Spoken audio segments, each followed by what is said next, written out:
Hello, I am your host Dumont, and today we're going to do a review on Lego Atlantis, which is a series that just recently came out.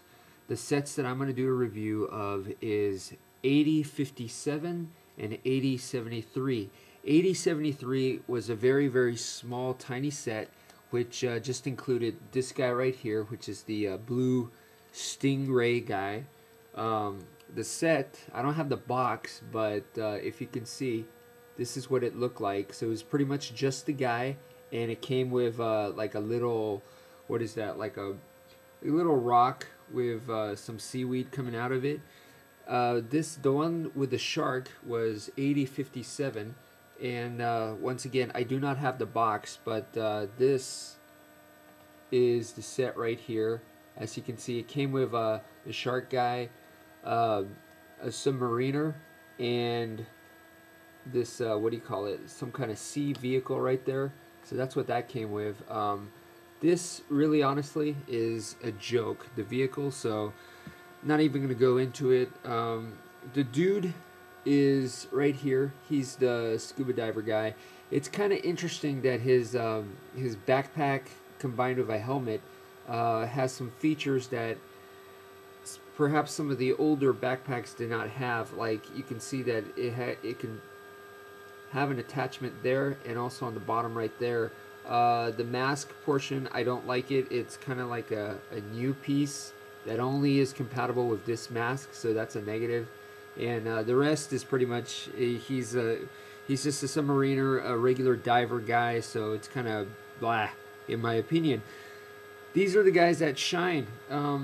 So you want to get these guys without having to get the ginormous sets. You know, I like to just get the figures, just to see what they are like. And obviously, these are the two ones that were readily available. So let's check them out. I do like that they come with this gold trident. I think that's awesome. Even though it's kind of stereotypical, it's still forgivable because, hey, it is a trident. It is awesome. All right, let's go into the actual guys right here. This first one right here is this shark guy. There is no face or anything.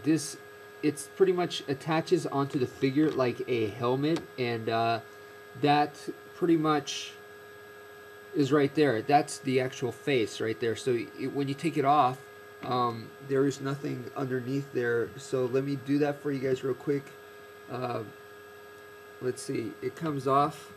You see, that's just a plain peg right there, and so it attaches and comes off like this. The interesting to note about this thing is this is actually soft plastic right here. It's bendy, so that was kind of unexpected.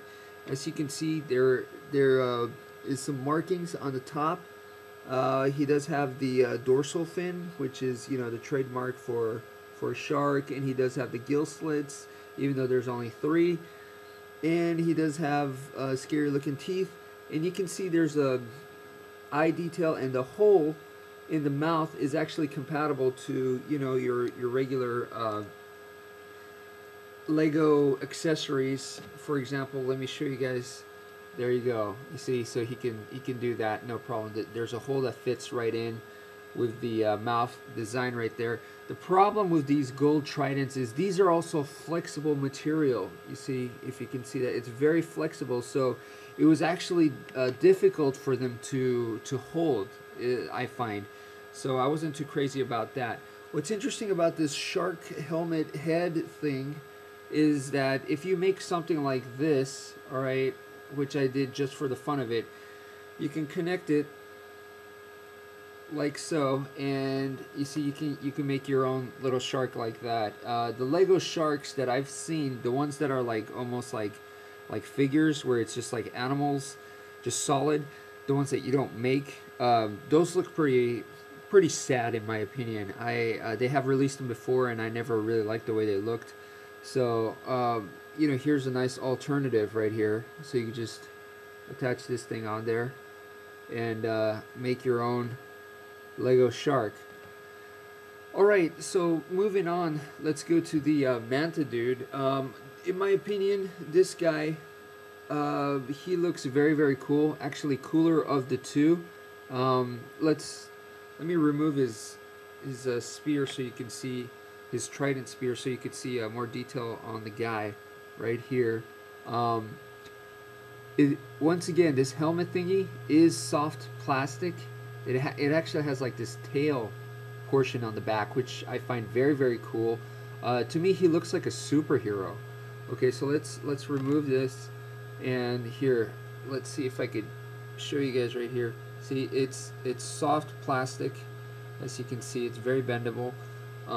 There is some really good designs on this thing drawn on, and just the detail. It has like almost like a mouth looking thing right there, and the face is open right there, and it has the fins, and it has some spikes going on there.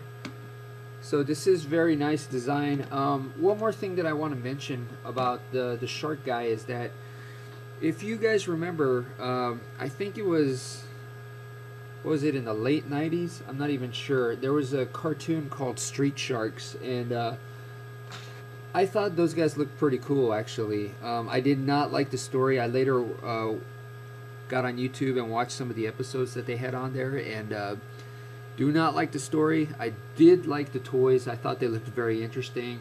I remember one time this kid, I think it was at Circus World or something, back when they had that toy store in the mall, and this kid wanted it, and the mom was like, no, you can't have street sharks. I think they're too violent.